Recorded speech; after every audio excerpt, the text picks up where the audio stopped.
Hello, welcome to our second live session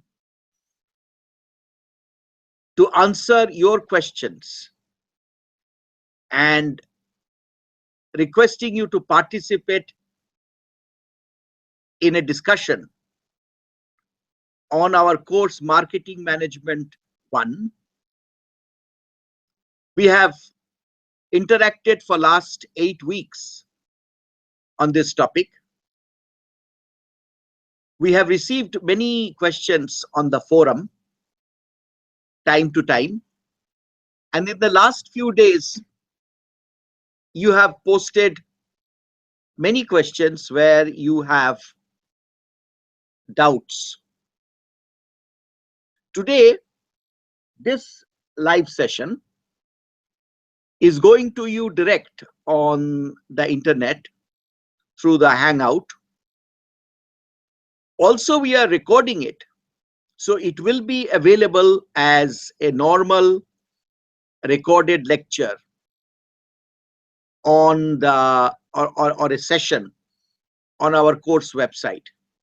So if you're not able to access, or if you get cut off due to bandwidth problem on from the live connection, then don't worry, you will be able to see the whole thing and participate in the conversation later on through the course website. So we have received 3 types of questions. Some questions are more of administrative nature, relating to certificate, examination date, assignments, grades, and so on. Those we will answer individually or through the forum.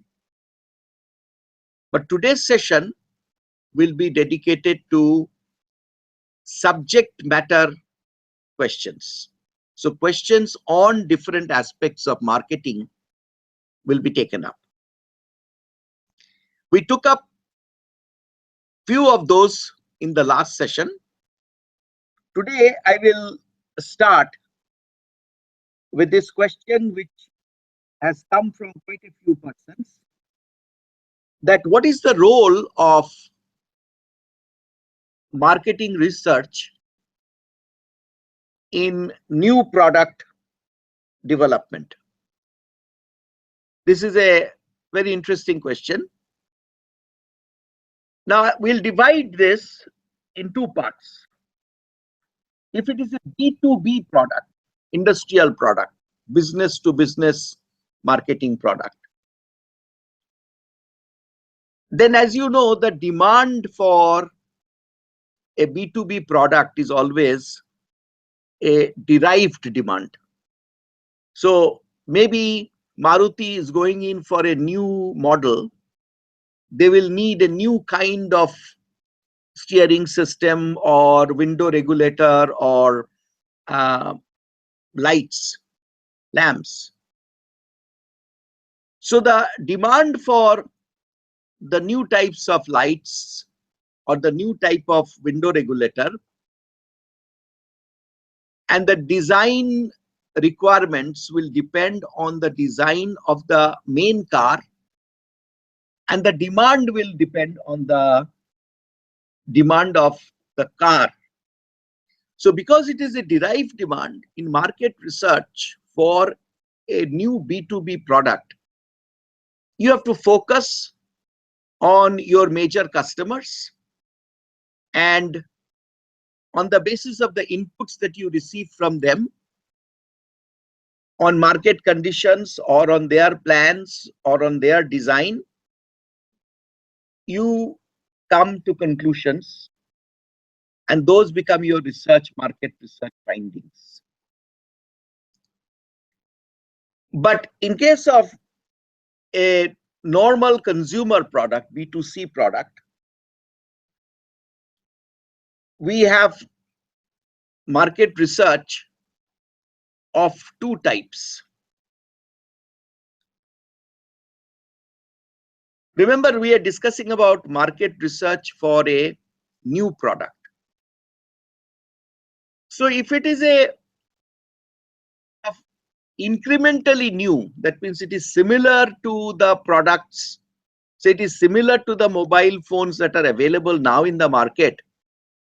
You are doing the market research for a phone with, say, an added uh, display feature or an added projection feature,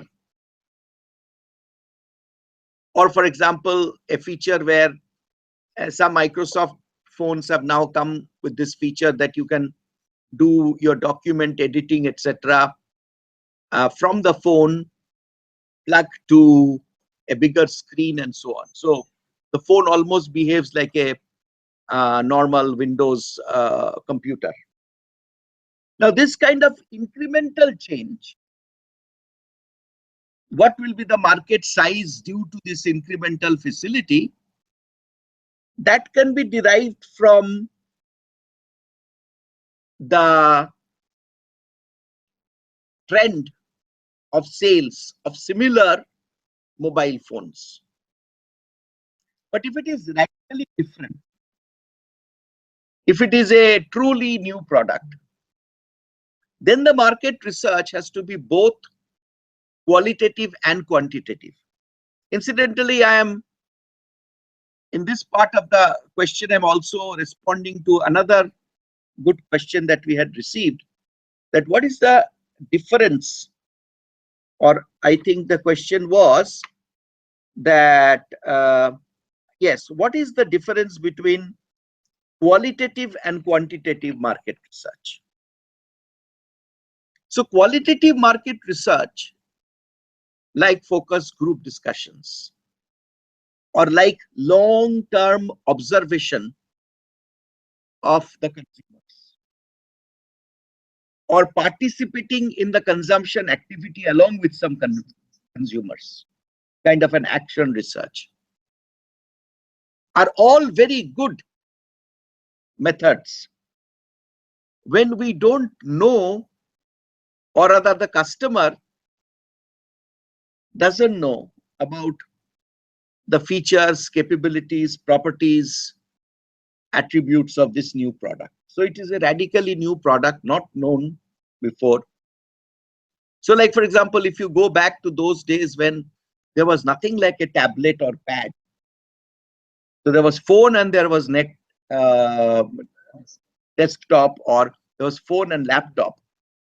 And then there is this new device, which is bigger than a phone, much bigger than a phone, smaller than a laptop, and with different kind of functionalities and working on an Android type of or iOS type of phone operating system as opposed to a computer operating system, and working with solid state memory and no disk or anything. Now the format, the capabilities, the value proposition were all quite new, significantly different. In this case, the qualitative methods like observation. So you provide some of these as probes and see how the consumer tries to use it. Or in case of certain products, you can use candid camera with, or you can use long duration observation, ethnographic study. The consumer interacting with the product. In this kind of scenario, this observation study,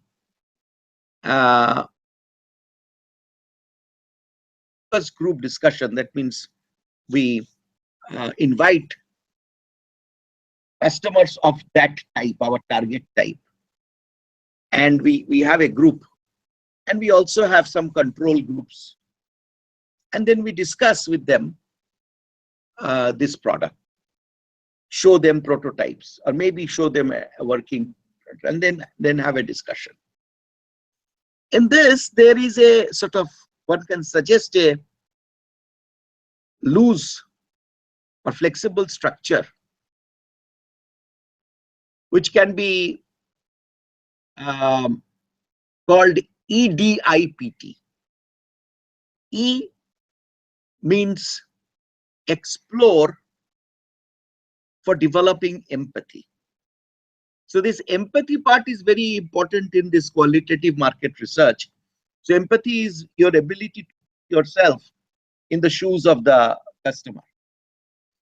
So you try to see from customer's eyes, from their perspective, from the gains that you are offering in terms of the pains suffered by the customer in doing a certain task with the currently available products or solutions. So with empathy, you try to explore that what can this product do, what this product should do, what is the task that the customer wants to perform, and what kind of facilities he or she is looking for. The next part, the D, is kind of discovery mode for understanding some of the design outlines. And I is a stage where actually you do ideation, you discuss your ideas with the customer, you discuss the ideas with your team members who may be involved with the customer in a sort of a co-creation mode. So look at the idea from different competencies, from different perspectives. And then you try to come up with some kind of interpretation.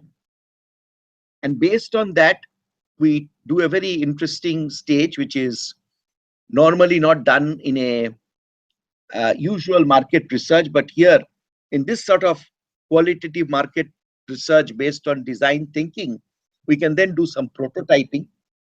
The prototyping can even be just, some sketches, some drawings, and some paper folded, some, stuff cut with scissors, glue, and create a sort of three-dimensional view of what we're trying to do. So at the least, it should be something what we call protocepting. That means it is based on discussion on what it will do, what it will look like, what it will feel. And prototyping means you try to create a mock-up using available material like cardboard, foam, paper, and so on. Now, then of course comes this testing part, interacting with the consumer. Now, what happens is in this kind of research, we get a feel of what that product is, what it will do, right? How it will take care of customers' pains and what kind of gains it will offer, etc. Then the next stage in doing the qualitative, or I would say this is something that is positioned between the qualitative and quantitative, is to ask some of the W and H questions, meaning who will buy this product? Why? Why will anybody buy this product? So who means which is the target customer group? Why means what is the rationale? What kind of pain this product will solve, etc. And then we should ask that why will they buy from us? This is where our competencies, our differentiation, because a similar product, like for a mobile phone with camera, many companies were working at the same time. So in their own exercises, they had to always answer this question that, okay, who will buy, why will they buy, but why will they buy from us? These are very simple questions.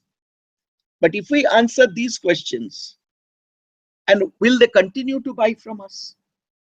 Will they refer our product to others?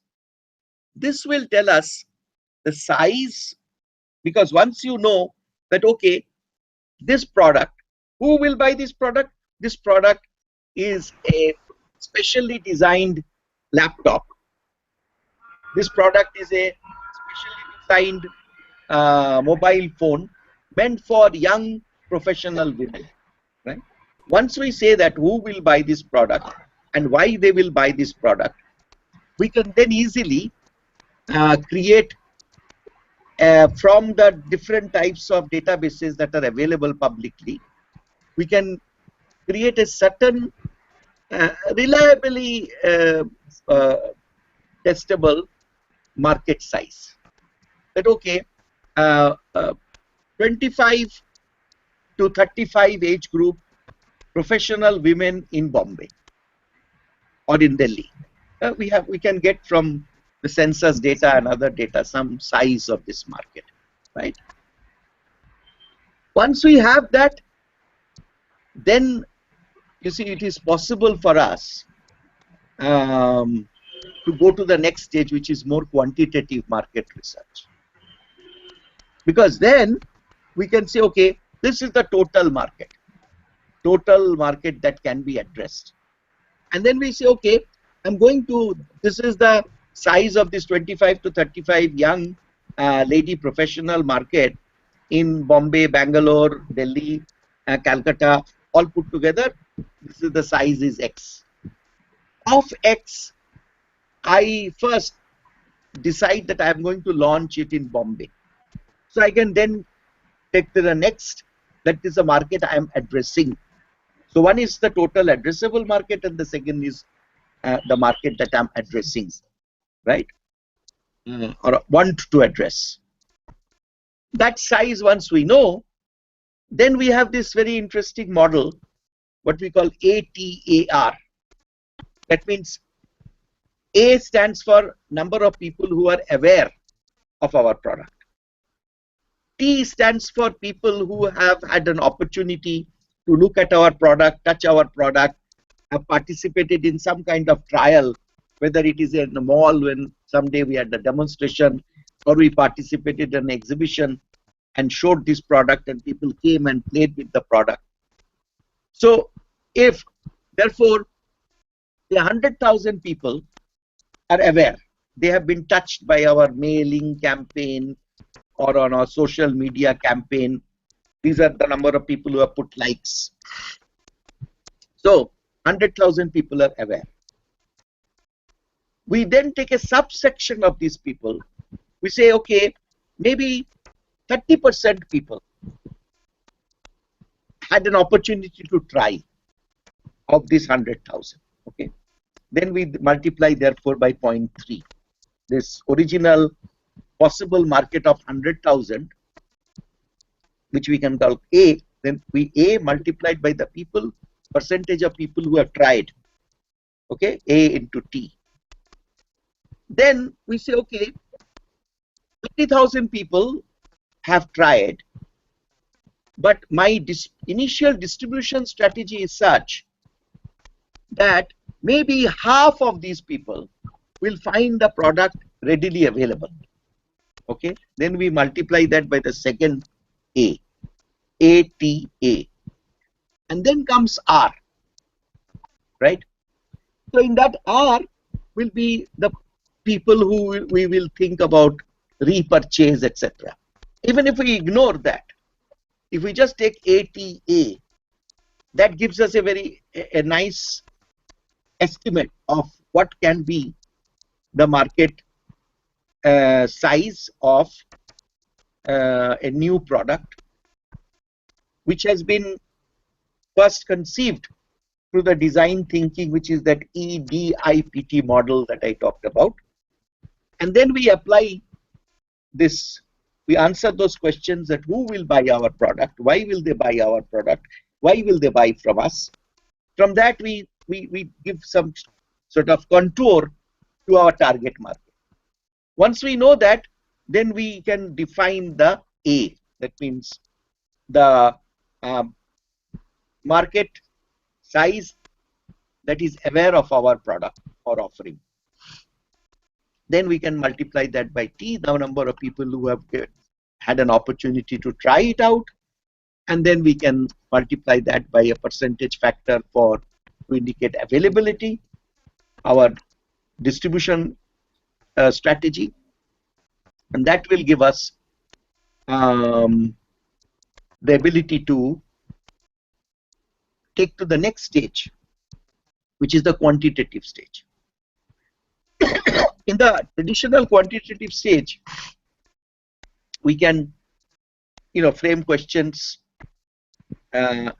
decide on a sample size depending on the total population that we want to address, structure the questionnaire properly, and then we can find out to the quantitative methods that how do we compare with other products,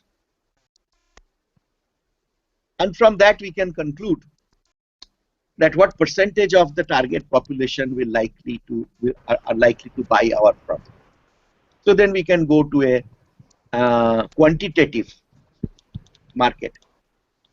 I would request you, Somnath, to take up some of the more crucial issues here when we do this market research, like for example scaling, etc.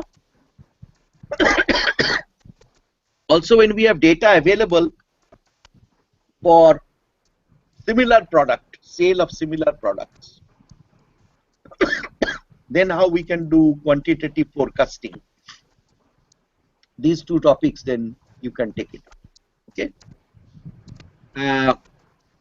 So we will take a little pause here, and we'll come back after we set up our PowerPoints.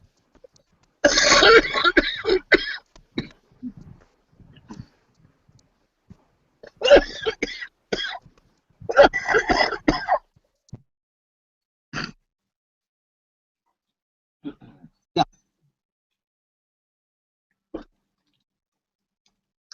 Let me know your questions in the meantime.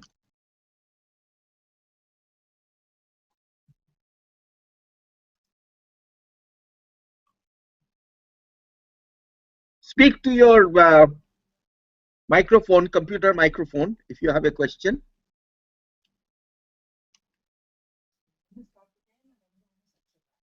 Yeah. You can see them. Can you hear me? Karthikeya? Akshata, can you hear me?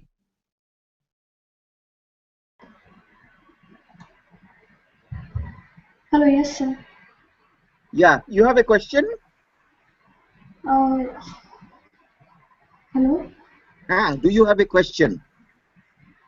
Sir, I wanted to ask, like, I was thinking of, like, for social entrepreneurship, how is marketing, like, what kind of marketing model could be used? Okay. You see, I would like to segregate this issue about social entrepreneurship, because our course is on marketing. So let us say that if you have a socially relevant product or artifact which you want to market, or you want a social service Yes. where you want to enlist people to participate. Let's take that sort of an example. So this sort of marketing is in certain sense easier, because you are not marketing a product or a service, you are actually marketing a cause. Yeah. And people respond to causes better than to commercial propositions. So if you are actually doing a marketing, say for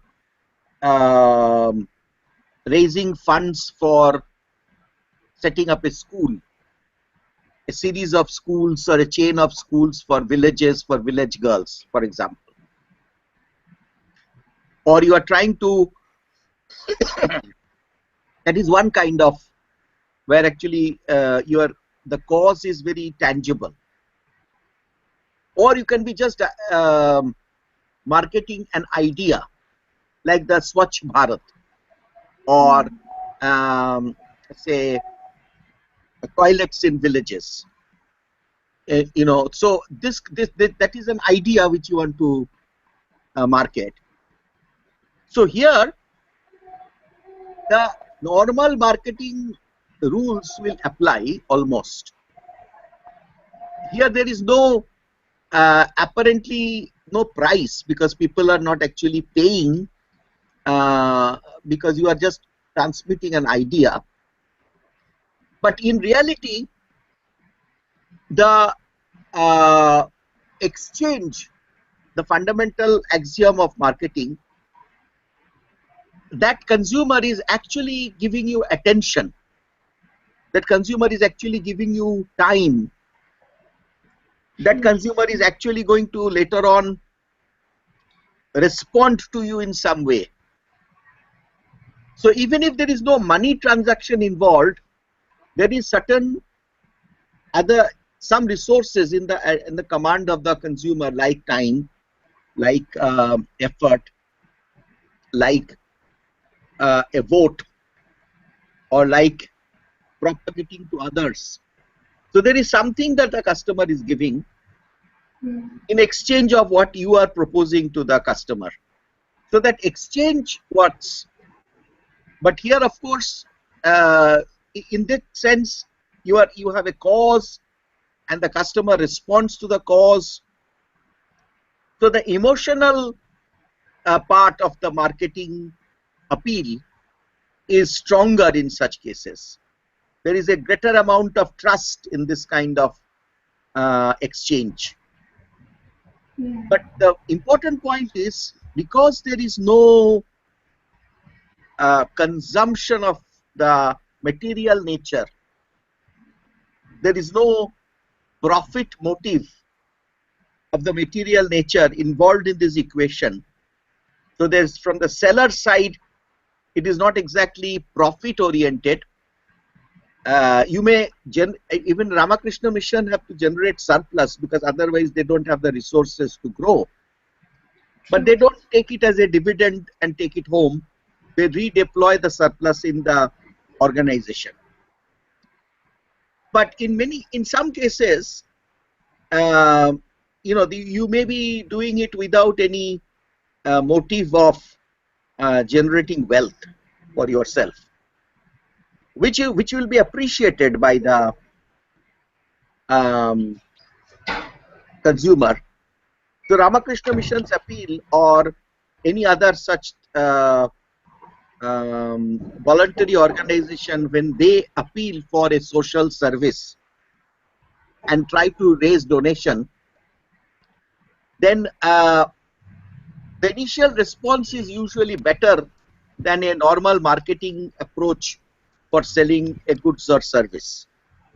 But in the long run, what the customer is getting from this has to be, some clarity has to be there, that what is it that you are offering in exchange to the consumer. There will be some form of moral, intellectual, emotional return that will have to be there.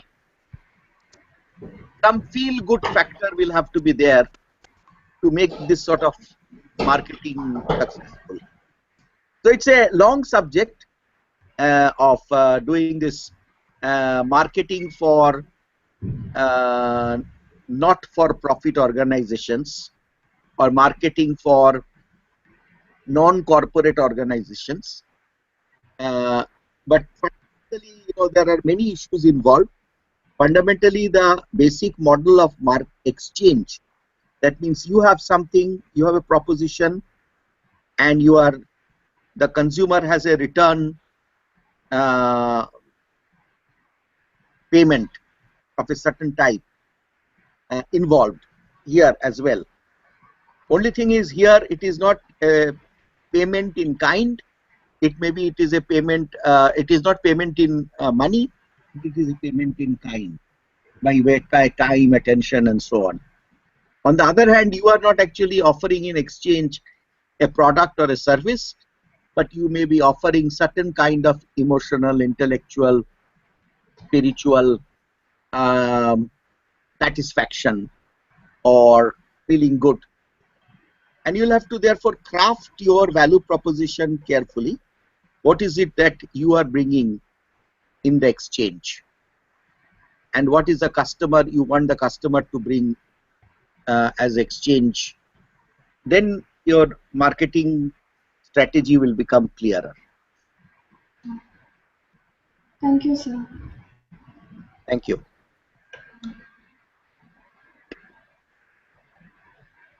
Okay. All right. We will now take up some other questions where we may have to show you some diagrams. So Shomnath will now take up 2 or 3 important issues in that respect.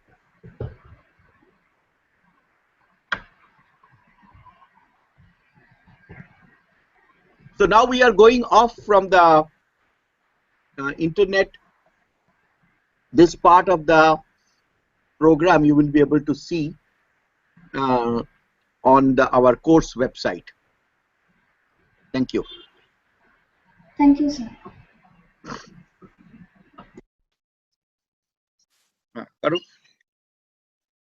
Here, no? That's